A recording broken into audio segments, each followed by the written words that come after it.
नमस्कार, मी doctor Girish okay. घाबरायचं नाही.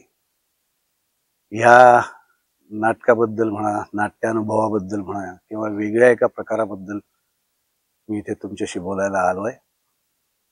रत्नाकर मतकरी हे नाव माहीत नाही असा मराठी माणूस तरी नसेल, तर त्यांच्याच या दोन आपण गूढकथा म्हणूया, भयकथा म्हणूया, या दोन कथांचं नाट्यमय सादरीकरण घेऊन आम्ही तुमच्या समोर येतोय. यात प्रकाश योजना असणार आहे फार वेगळ्या प्रकारची. यात एक वेगळ्या प्रकारचं संगीत असणार आहे, वेगळ्या प्रकारचे पेहराव पोशाख असणार आहेत आणि एक वेगळ्याच प्रकारच्या दोन गोष्टी आम्ही तिघं म्हणजे मी स्वतः, पुष्कर श्रोत्री आणि श्वेता पेंडसे हे तुमच्यासमोर सादर करणार आहोत. हे कथांचं सादरीकरण आहे.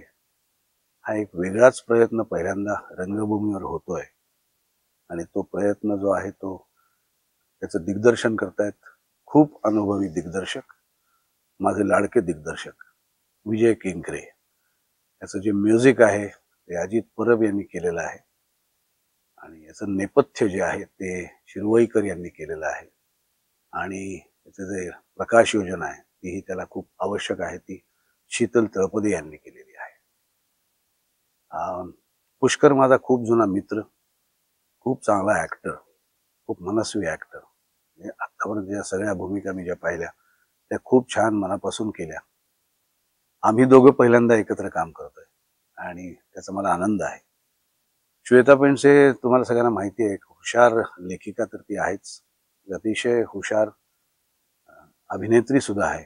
तिच्याबरोबर मी गेले 270च्या वर प्रयोग 38 कृष्णवेला या नाटकाचे केलेले आहेत. तीही माझ्याबरोबर या नाटकात आहे आणि ती एक महत्त्वपूर्ण भूमिका या प्रकारात करते आहे. तो हा एक वेगळा प्रयत्न आम्ही घेऊन येतोय.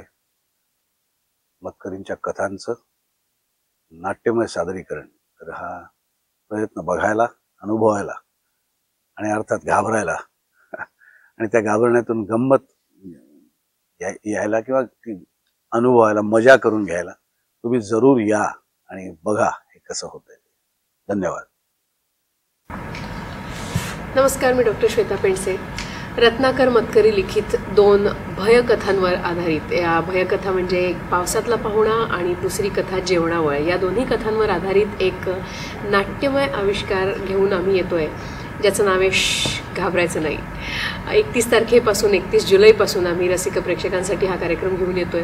एक थरारक नाट्यानुभव असं आम्ही म्हणतोय आणि ते खरोखर तसंच आहे. मला खूप गंमत येते हे सगळं करताना, कारण नेहमी आपण जी नाटकं करत असतो, प्रत्येक नाटकाचा विषय जरी वेगळा असला तरी शेवटी तो फॉर्म म्हणजे नाटक हा असतो. तर त्याची एक ठराविक प्रक्रिया असते, ती तालमींची तीच प्रोसेस असते. पण कथांचं सादरीकरण हा प्रकार मी पहिल्यांदा करते, त्याच्यामुळे मला खूपच छान वाटतं. हे करताना एक वेगळा अनुभव आहे. मुळात आपण कथा वाचत असतो, ती कथा वाचताना आपल्या मनात एक इमेजरी तयार होत असते, आपल्या मनात डोळ्यासमोर ती संपूर्ण कथा उभी राहत असते आणि त्यातून आपल्याला त्याच्यात लेखकांनी मांडलेली दृश्य, ज्याचं खूप इलॅबोरेट वर्णन केलं असतं, ती सगळी आपल्या डोळ्यासमोर उभी राहतात. इथे ती दृश्य रेडीमेड आपण प्रेक्षकांसाठी आणतो आहोत आणि ती उभी करायची आहेत, पण त्याच्यात तो नेहमीचा डायलॉग नाही आहे, संवाद नाही आहेत आणि तरी ते सगळं उभं करायचं आहे. हा एक ॲक्टर म्हणून खूप वेगळा चॅलेंज होता. दिग्दर्शक म्हणून विजय केंकरे सर खूप वेगळा विचार करत आहेत हा कार्यक्रम डिझाईन करताना आणि ते पदोपदी लक्षात येत आहे की अरे हे खूप वेगळं आहे, हे भन्नाट आहे. संगीत अजित परब यांनी केलं आहे, प्रकाश योजना शीतल तळपदे यांची, आणि प्रकाश योजना आणि संगीत दोन्ही आल्यावर तर आणखीन समजतं आहे की हे खूप वेगळं आहे करायला. त्याचा सगळ्याचा इफेक्ट कसा होतो आहे ते जाणवतं आहे काम करतानासुद्धा. खूप मजा येते. आणखीन एक कमालीची बाब म्हणजे मी डॉक्टर गिरीश ओक यांच्याबरोबर आता 38 कृष्णवेला हे नाटक करते आणि पुष्कर श्रोत्री यांच्याबरोबर मी अ परफेक्ट मर्डर हे नाटक करते. दोन्ही नाटकं रंगभूमीवर सुरू आहेत आणि आम्ही तिघं मिळून आता घाबरायचं नाही हा कार्यक्रम करतो आहे.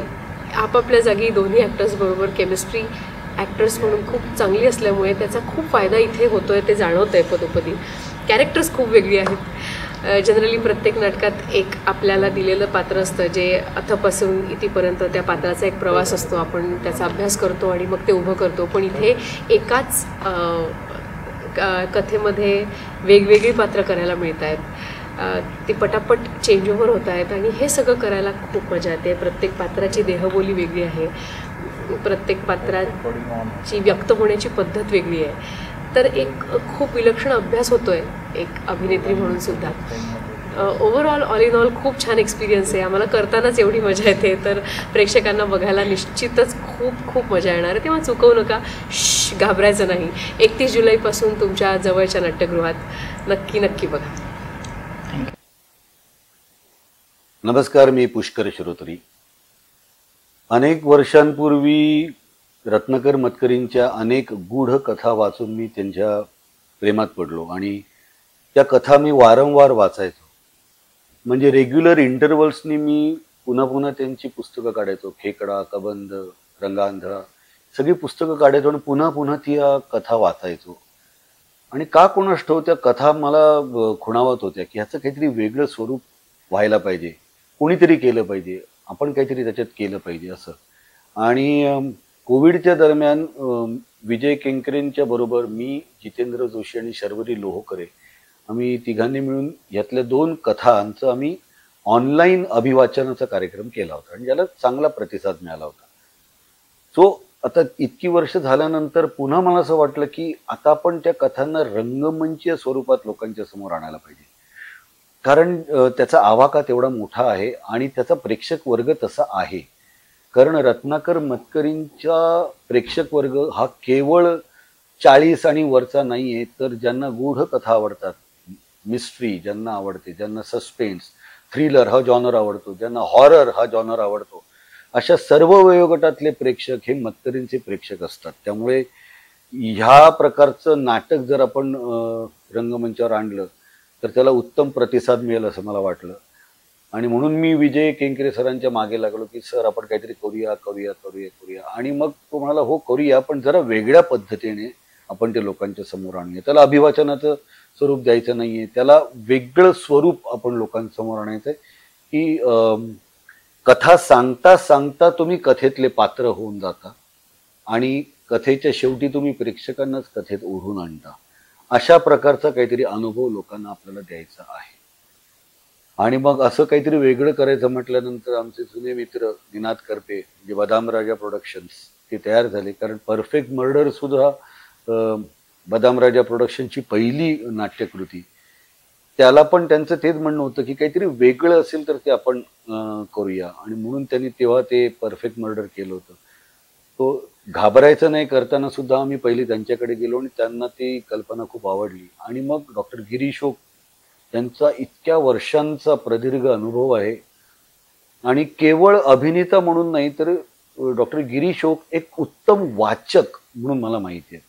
त्यांच्याबरोबर गप्पा मारत असताना त्यांचं वाचन किती दांडगं आहे आणि त्यांना किती गोष्टींची किती माहिती आहे हे त्यांच्याबरोबर बोलताना नेहमी जाणवतं. तर मला असं वाटलं की असे काही कलाकार आपल्याबरोबर ह्या नाट्यकृतीत असावेत की ज्यांना अभिनयाच्या पलीकडे 2 ओळींच्या मध्ये नेमकं मतकरींनी काय म्हटलंय किंवा त्यांना काय म्हणायचंय हे उलगडून सांगता आलं पाहिजे. आणि म्हणून डॉक्टर श्वेता पेंडसे सारखी अभिनेत्री सुद्धा ह्याच्यामध्ये आहे, कारण ती एक उत्तम लेखिका आहे, तिलाही नेमकं मर्म कळत असतं. सो ह्या आम्हा तिघांना घेऊन विजयने हे वेगळ्या प्रकारचं नाटक बसवलेलं आहे. पहिल्या अंकात आम्ही पावसातला पाहुणा सादर करतो आणि दुसऱ्या अंकात आम्ही जेवणावळ सादर करतो. दोन्ही गोष्टींमध्ये मी पाहुणा आहे. सो पाहुणा म्हणून लोकांसमोर येतो आणि वेगळे ट्विस्ट्स येतात, टर्न्स येतात, धक्का बसतो आणि मग प्रेक्षकांना तो अनुभव मिळतो जो मतकरींची गोष्ट वाचत असताना आपल्याला अनुभव मिळत असतो तो आता दृकश्राव्य प्रमाणात तुम्हाला मिळणार आहे. घाबरायचं नाही ला नीरज शिरवईकर यांनी अप्रतिम असं नेपथ्य केलेलं आहे. शीतल तळपदे सारखा इतक्या वर्षांचा अनुभव असलेला गुणी प्रकाश योजनाकार तोही ह्याला वेगळ्या पद्धतीने लोकांसमोर प्रकाश योजनेच्या स्वरूपात आणण्याचा प्रयत्न करतोय. अजित परब सारखा एक गुणी संगीतकार आहे ज्याने याचं बॅकग्राऊंड म्युझिक तर केलेलंच आहे, पण ह्याच्यासाठी त्याने शीर्षक गीत सुद्धा केलेलं आहे. भारत आंबेंची एक कविता आहे, विंदांची एक कविता आहे, जी आम्ही या नाट्यकृतीमध्ये वेगळ्या पद्धतीने लोकांसमोर आणतो आहोत. आणि वेशभूषा असेल, रंगभूषा असेल, या सगळ्यातूनच एक वेगळं नाटक तुमच्या समोर येतंय. घाबरायचं नाही. 31 जुलैपासून ते तुमच्या जवळच्या नाट्यगृहात तुम्हाला बघायला मिळणार आहे. ज्यांना ज्यांना मतकरी माहिती आहेत, त्यांना त्यांचं नाटककार म्हणून ते किती ग्रेट आहेत ते माहिती आहेत, कथा कादंबरीकार म्हणून ग्रेट आहेत माहिती आहेत, बालनाट्य त्यांनी इतकी अप्रतिम दिलेत माहिती आहे. पण त्यांच्या गूढ कथा जर तुम्ही वाचल्या असतील तर त्याचा अनुभव घ्यायला तुम्ही प्लीज थिएटरमध्ये या. घाबरायचं नाही. नमस्कार, मी विजय केंकरे. आमचं आत्ता एक नवीन नाटक येत आहे, घाबरायचं नाही असं म्हणून तुम्हाला घाबरवायला आम्ही हे नाटक घेऊन येतो. बदाम राजा प्रोडक्शन्सची ही निर्मिती आहे. या 2 गूढकथा आहेत. अर्थात गूढकथा म्हटल्यानंतर पहिल्यांदा आपल्या डोळ्यासमोर जे नाव येतं रत्नाकर मतकरी, त्यांच्याच या 2 गूढकथा आहेत. आणि यांचं सादरीकरण म्हणजे आम्ही आत्ता पत्रापत्री केलं, त्यामध्ये आम्ही त्याला असं म्हणत होतो की हे अभिवाचन दृकाविष्कार आहे, पण नाही, हे नाटकच आहे. आणि या 2 अंकांमध्ये एक कॉमन फॅक्टर आहे, ते म्हणजे पाहुणा. आपल्याकडे घरामध्ये पाहुणा येतो, तर त्या पाहुण्याचं किंवा त्या पाहुण्यामुळे काय होतं याविषयीचे हे 2 अंक आहेत. या 2 वेगळ्या कथा आहेत, पण विषय एकच आहे. आता रत्नाकर मतकरींच्या गूढकथांच्या संदर्भात सांगायचं तर त्या सतत म्हणजे 1 मिनिटाला एक धक्का, 2 मिनिटाला एक धक्का असं नसतात. तर त्याच्यामध्ये व्यक्तिरेखांच्या संदर्भात एक त्यांचा मानसशास्त्रीय दृष्टिकोन आहे. त्यामुळे त्या संपूर्ण कथेचा तुमच्यावरती परिणाम होतो. तो परिणाम प्रेक्षकांवरती व्हावा हा या सगळ्याचा मूळ आशय आहे. त्यानंतर या नाटकामध्ये तंत्र फार महत्वाचं आहे.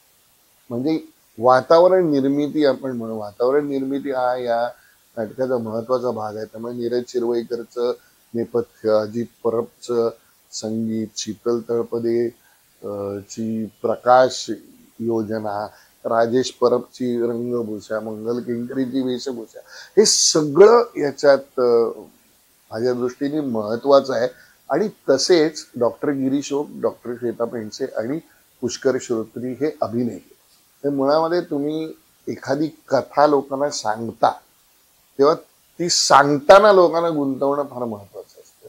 आणि ते गुंतवण्यासाठी तुम्हाला उत्तम बोलता यायला पाहिजे आणि त्या भाषेची आणि त्या सादरीकरणाची, व्यक्त होण्याची समज तुमची उत्तम असली पाहिजे. म्हणून हे 3 अभिनेते ह्या नाटकात आले. गिरीश ओक बरोबर मी माझ्या अगदी पहिल्या व्यावसायिक नाटकापासून काम केलंय. पुष्कर श्रोत्री बरोबरही मी सहकलाकार म्हणूनही काम केलं आहे. आणि लेटेस्ट नाटक परफेक्ट मर्डर त्याच्या आधी झालं एकदाचं वगैरे माझ्या नाटकातही तो होता. तर त्यामुळे मला ह्याची कल्पना होती. आणि आता 38 कृष्णविला नावाचं जे मी नाटक केलं त्याच्यामध्ये डॉक्टर गिरीश ओक आणि डॉक्टर श्वेता पेंडसे एकत्र, डॉक्टर श्वेता पेंडसेने ते लिहिलंही होतं.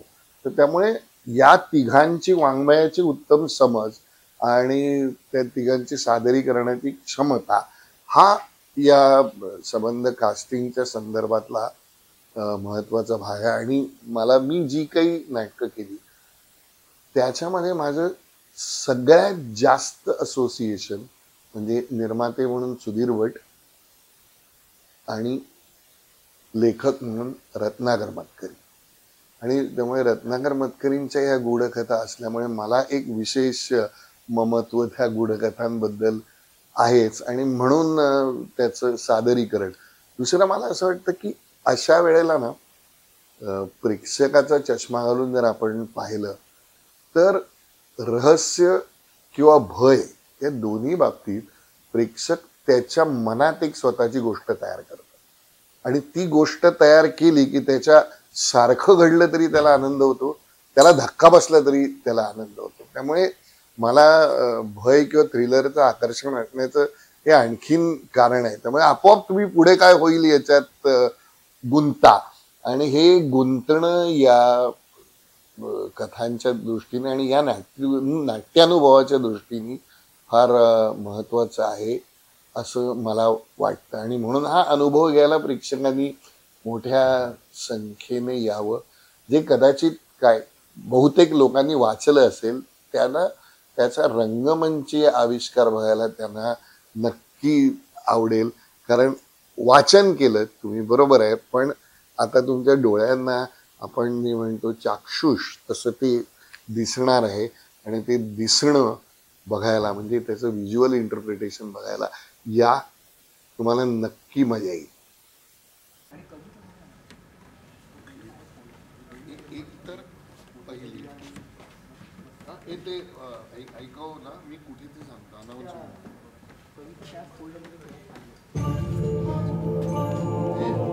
सेकंड सुरुवात.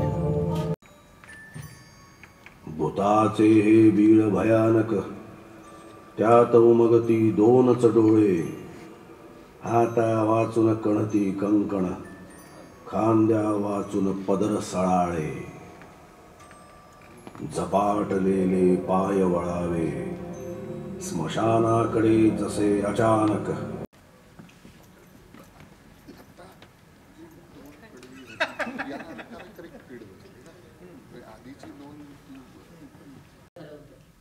लाल पिवळ्या जिभाचा पडेल त्या पक्षाचा घास घ्यायला तो जणू थैथयत होता.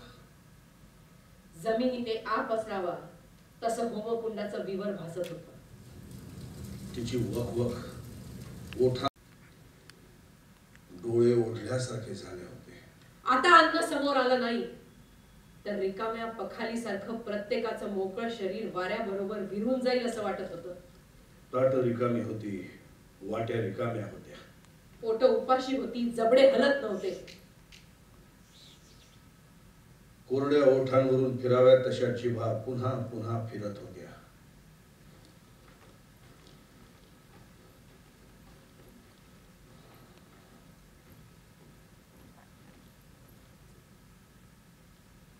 खोळंबून बसलेल्या या पंक्तीत सगळ्याच वयाचे लोक होते.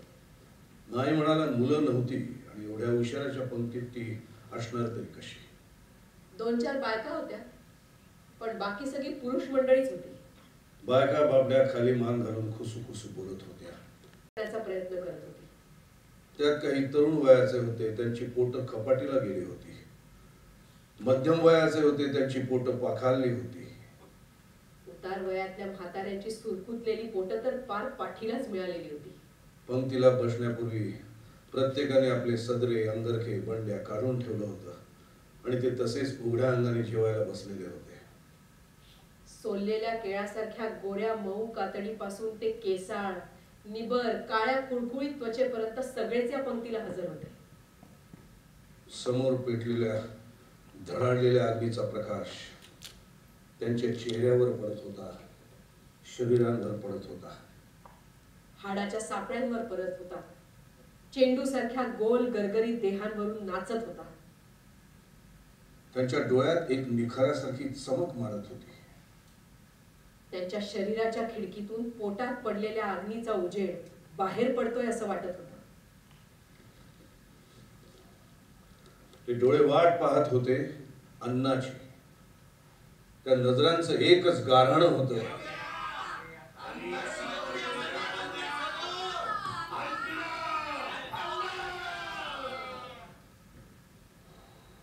एक नजर सोडली तर त्या चेहऱ्यांना जणू अस्तित्वच नव्हतं. ती जणू नुसतीच पोट बसलेली होती, भरून घेण्यासाठी रिकामी पोट, सुटलेली, सुरकुतलेली, पाखललेली, अनेक प्रकारची पण सगळी रिकामी. पंगत जिथे बसली होती ते दालन चांगलं प्रशस्त होतं, पण का कोण सांग. सगळी मंडळी दाटीवाटीने बसली होती. त्यात होमकुंडाने बरीच जागा व्यापली होती. वाडा जुना होता पण मजबूत होता. आगीचा प्रकाश त्याच्या भिंती उजळून टाकत होता. पंक्तीत बसलेल्या प्रत्येकाच्या पानाभोवती रांगोळी काढली होती. मध्ये पिंजराने रेगा काढून विरबुट्टी काढलेली होती. उदबत्त्या सरसकट लिंबांमध्ये खोचलेल्या होत्या. सगळ्या वाड्यात उदाचा, तुपाचा आणि वाड्याच्या जुनेपणाचा संमिश्र वास भरून राहिला होता. खूप उशीर झाला होता. रात्र ही बरीच झाली होती, पण अजूनही आहुती पडण्याचं काहीही चिन्ह नव्हतं. जेवणाचं नाव नव्हतं. वाड्याबाहेरचं वातावरण अंधारात गुरफटून गेलेलं होतं. अचानक झाडीमध्ये कुहेकुही सुरू झाली.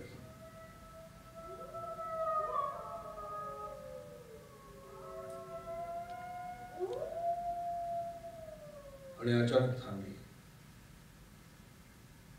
बोलणारी माणसं शांत झाली. गजबजून गेलेली पंगत गप्प झाली. कोणीतरी वाड्याच्या पायऱ्या चढून वर येत होतं.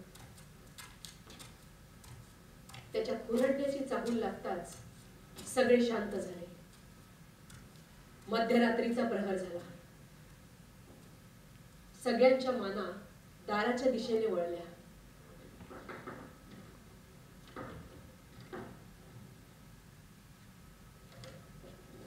कुणीतरी अगदी अस्ताव्यस्त, थकलेलं, बुजगावण्यासारखं असं काहीतरी वाड्याच्या पायऱ्या चढून वर आलं.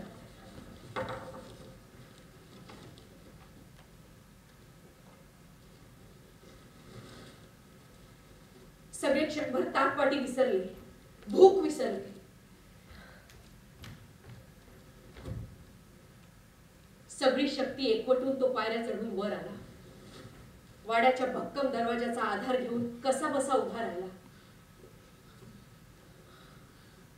पोट्यापर्यंत आलेली त्याची आकृती काहींना दिसली तेवढी त्यांनी पाहिली. काहींनी माना उंचावल्या, काही जागच्या जागी चुळबुळ करू लागले. तो सगळ्यांनाच दिसत नव्हता, पण इतरांच्या वागण्यावरून त्याची चाहूल लागत होती. कोण आहे?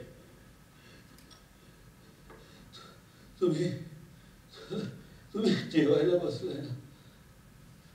मला भयंकर आणि तो जागच्या जागी कोसळला. त्याचा सगळाच अवतार इतका विचित्र होता की कोणीही त्याला उचलायला पुढे झालं नाही. पण अग्निकुंडा मागून यजमान उभे राहिले.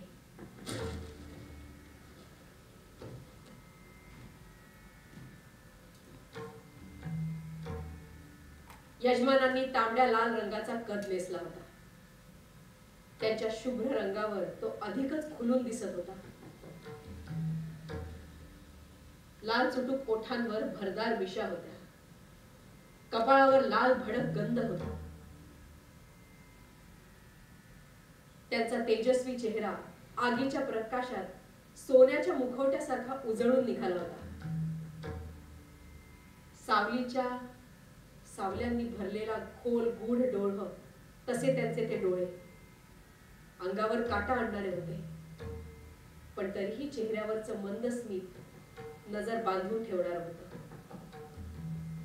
पंक्तीतून रुबाबदार पावलं टाकत यजमान पुढे आले.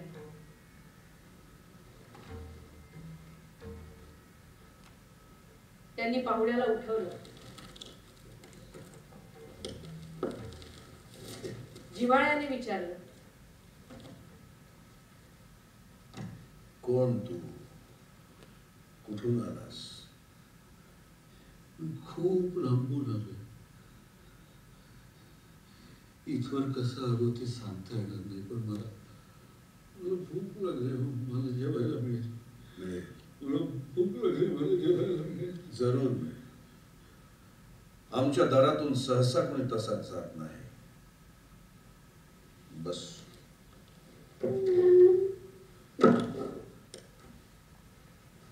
काळजी करू नकोस, मी तुझी सगळी व्यवस्था करेन. त्याआधी मला सांग, तुझी हकीकत सांग.